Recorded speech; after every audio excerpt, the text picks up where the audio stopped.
তদন্ত বা বিচারের যে কোনো পর্যায়ে অভিযুক্তকে গ্রেপ্তারের ক্ষমতা দিয়ে আন্তর্জাতিক অপরাধ ট্রাইব্যুনালের বিধিমালা সংশোধন। জিডিপিতে গুরুত্বপূর্ণ অবদান সত্ত্বেও এসএমই খাত নিয়ে পদক্ষেপ সামান্যই, অগ্রাধিকার পেলে পাল্টে যাবে দেশের আর্থসামাজিক অবস্থা, আশা বিশ্লেষকদের। হার্ভার্ডে বিদেশি ছাত্র ভর্তির ক্ষমতা কেড়ে নিলেন মার্কিন প্রেসিডেন্ট ট্রাম্প, বাতিল করলেন সরকারের $265 কোটি তহবিল।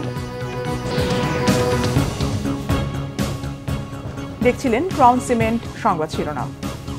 অভিযুক্তকে সরাসরি গ্রেপ্তারের ক্ষমতা দেওয়া হলো ট্রাইব্যুনালের তদন্তকারী ও প্রসিকিউটরদের। জুলাই গণ অভ্যুত্থানে সংঘটিত মানবতা বিরোধী অপরাধে অভিযুক্ত বা সন্দেহভাজন ব্যক্তিকে সরাসরি গ্রেপ্তারের ক্ষমতা পেয়েছে আন্তর্জাতিক অপরাধ ট্রাইব্যুনালের তদন্ত সংস্থা।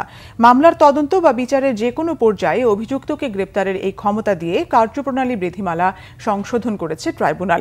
বিচারপতি মোহাম্মদ গোলাম মর্তুজা মজুমদার নেতৃত্বাধীন 3 সদস্যের ট্রাইব্যুনাল বুধবার এই বিধিমালা জারি করে, যা বৃহস্পতিবার গেজেট আকারে প্রকাশ করা হয়েছে। কোনো আসামি বা আসামিদের বিরুদ্ধে গ্রেপ্তারি পরোয়ানা জারি করলে আইনশৃঙ্খলা বাহিনীর পাশাপাশি তদন্তকারী কর্মকর্তা ও সংশ্লিষ্ট প্রসিকিউটরও পরোয়ানাভুক্ত আসামিকে গ্রেপ্তার করতে পারবেন। সরকারি হিসেবেই জিডিপিতে কুটির, ক্ষুদ্র ও মাঝারি শিল্প সিএসএমই খাতের অবদান 30 থেকে 32% হলেও এই খাত নিয়ে সরকারের পদক্ষেপ সামান্যই বলে মনে করেন উদ্যোক্তা ও বিশ্লেষকরা। খেলাপি ঋণ ও অর্থ পাচারে দেশের অধিকাংশ ব্যাংক ডুবতে বসলেও এখনও রাষ্ট্রের নজর বড় উদ্যোক্তাদের দিকেই। অথচ দেশের 85% কর্মসংস্থান সৃষ্টিতে অবদান রাখা এসএমই খাত রাষ্ট্রীয় অগ্রাধিকার পেলে পাল্টে যাবে দেশের আর্থসামাজিক অবস্থা, মনে করেন বিশ্লেষকরা। এসএমই খাত নিয়ে গোলাম ময়নুল আহসানের 3 পর্বের প্রতিবেদনের প্রথমটি আজ। প্রতি বছর চাকরির বাজারে আসছেন অন্তত 20 লাখ নতুন মুখ। এর বিপরীতে মাত্র 1 লাখের মিলছে সরকারি চাকরি। বাকিদের যেতে হয় বেসরকারি চাকরিতে কিংবা বইতে হয় বেকারত্বের যন্ত্রণা। তবে মুদ্রার অপিটের ছবিও আছে, যা সমাজের দৃষ্টিভঙ্গিকে চ্যালেঞ্জ জানাতে পারে। যারা চাকরির পেছনে না ছুটে হচ্ছেন উদ্যোক্তা। এমনই গল্প যেন এই 5 তরুণীর, যারা পাচ্ছেন অক্সফোর্ড খ্যাত ঢাকা বিশ্ববিদ্যালয় থেকে পাশ করে কোনো প্রকার চাকরি না খুঁজে হয়েছেন উদ্যোক্তা, সৃষ্টি করছেন কর্মসংস্থান। কেমিস্ট্রি যেটা হয়েছে যে প্রথমত আমরা বিশ্ববিদ্যালয়ের শিক্ষার্থী থাকার সময় আমরা একজন আরেকজনকে চিনতাম, তো তখন থেকেই আমরা কিন্তু একটা ভাই ব্রাদার রিলেশন বা বন্ধুত্ব যে সম্পর্কটা সেটা আমরা ওই সময় গড়ে তুলতে পেরেছি।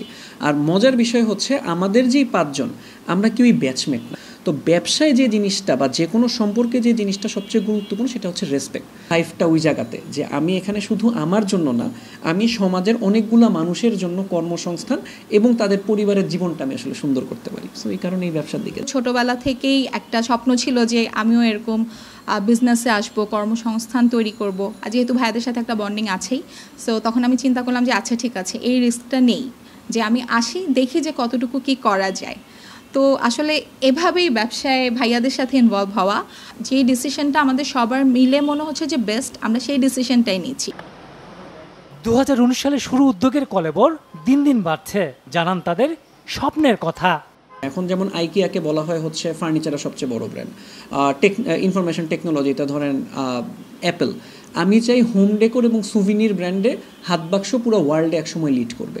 আর যদি নেক্সট 5 ইয়ার্স ও 10 ইয়ার্সের কথা বলি, 10 ইয়ার্সের মধ্যে আমি চাই অ্যাটলিস্ট সাবকন্টিনেন্টের সবচেয়ে বড় হোম ডেকোর বা আর্ট ক্রাফটের ব্র্যান্ড হয়ে দাঁড়ায়। আমাদের প্রোডাক্টগুলো শপিং শপ সিস্টেমে বিভিন্ন ইউনিমার্ট, যাত্রা বা বিভিন্ন ফ্যাশন ব্র্যান্ডগুলোতে যাচ্ছে। এছাড়াও দেখা যায় যে বিভিন্ন সময় প্রায় সময় ফরেনাররা আমাদের এখানে চলে আসেন। ঢাকা চেম্বার সভাপতি তাসকিন আহমেদের মতে, জনবহুল এই দেশে সবার চাকরি নিশ্চিত করতে পারবে না সরকার, সেক্ষেত্রে সমাধান উদ্যোক্তা সৃষ্টি। দেখা গেছে সরকার কোনো সময় এটাকে নিয়ে ফোর্সফুলি এবং সিরিয়াসলি কিন্তু এটার মনোনিবেশটা করেনি। আমরা এখনো মনে করি যে এটা এখনো দেরি হয়ে যায়নি, কারণ আপনাকে দেখতে হবে যে প্রত্যেক বছর আমাদের প্রায় 20 লক্ষর উপরে কিন্তু নতুন ওয়ার্কফোর্সের ম্যান পাওয়ার প্রত্যেক বছর ওয়ার্কফোর্সে জয়েন করছে, কিন্তু private sector and public sector কর্মসংস্থান দিতে পারছে কতটুকু? Not even 20%। আমরা তো দেখি যে যাদেরকে 500 কোটি 1000 কোটি টাকা দেওয়া হয়, অনেক টাকা অনেক দেখা যায় যে মিডিয়াতে যে মেরে দিয়ে চলে গেছে, বিদেশে পাচার হয়ে গেছে।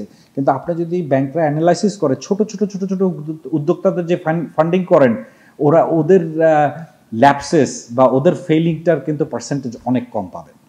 আর ওরা যখন একটা ব্যাংকে যায়, 31 ধরনের ডকুমেন্টেশন চাওয়া হয় তাদের কাছ থেকে। দেশে মোট শিল্প প্রতিষ্ঠানের 99% সিএসএমই, সেই সংখ্যা 1.25 কোটির বেশি।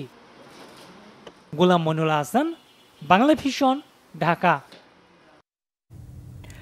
হার্ভার্ড ইউনিভার্সিটিতে বিদেশি ছাত্র ভর্তির ক্ষমতা কেড়ে নিলেন মার্কিন প্রেসিডেন্ট ডোনাল্ড ট্রাম্প। একে বেআইনি পদক্ষেপ বলেছে হার্ভার্ড কর্তৃপক্ষ। ট্রাম্প প্রশাসনের নতুন এই সিদ্ধান্তের কারণে এখন আর বিদেশি শিক্ষার্থী ভর্তি করাতে পারবে না যুক্তরাষ্ট্রের সবচেয়ে পুরনো বিশ্ববিদ্যালয় হার্ভার্ড। বর্তমানে যারা হার্ভার্ডে পড়ালেখা করছেন তাদের অবশ্যই অন্য বিশ্ববিদ্যালয়ে স্থানান্তর হতে হবে, না হলে ছাত্রত্ব হারাবেন। গত শিক্ষাবর্ষে হার্ভার্ডে প্রায় 7,000 বিদেশি শিক্ষার্থী ভর্তি হয়েছেন, যা ওই শিক্ষাবর্ষে ভর্তি হওয়া শিক্ষার্থীর 27.2%। হার্ভার্ড ইউনিভার্সিটির মুখপাত্র জেসন নিউটন বলেছেন, পরিবর্তিত পরিস্থিতিতে ভুক্তভোগীদের দিক নির্দেশনা ও সহায়তা দিতে দ্রুত কাজ করা হচ্ছে। একে প্রতিশোধমূলক পদক্ষেপ উল্লেখ করে বলা হয়েছে, এই সিদ্ধান্ত হার্ভার্ডের সদস্য আর যুক্তরাষ্ট্রের জন্য গুরুতর ক্ষতির হুমকি তৈরি করেছে। হার্ভার্ডের বিরুদ্ধে সহিংসতায় উস্কানি, ইহুদি বিদ্বেষ আর ক্যাম্পাসে চীনা কমিউনিস্ট পার্টির তৎপরতার অভিযোগ তুলেছেন স্বরাষ্ট্রমন্ত্রী ক্রিস্টি নোয়েম। গত জানুয়ারিতে দ্বিতীয় মেয়াদে ক্ষমতায় এসে হার্ভার্ড কর্তৃপক্ষের সঙ্গে দ্বন্দ্বে জড়ান প্রেসিডেন্ট ডোনাল্ড ট্রাম্প। বাতিল করেন হার্ভার্ডের জন্য সরকারি বরাদ্দ থেকে $265 কোটি তহবিল। এই ছিল এখনকার মতো। পরের সংবাদ বেলা 11টায়। এছাড়া বাংলা ভিশন সংবাদ ও সংবাদ সংশ্লিষ্ট অনুষ্ঠান দেখতে ভিজিট করুন www.bvnews24.com ও facebook.com/banglavishannews এবং সাবস্ক্রাইব করুন youtube.com/banglavishannews। ধন্যবাদ।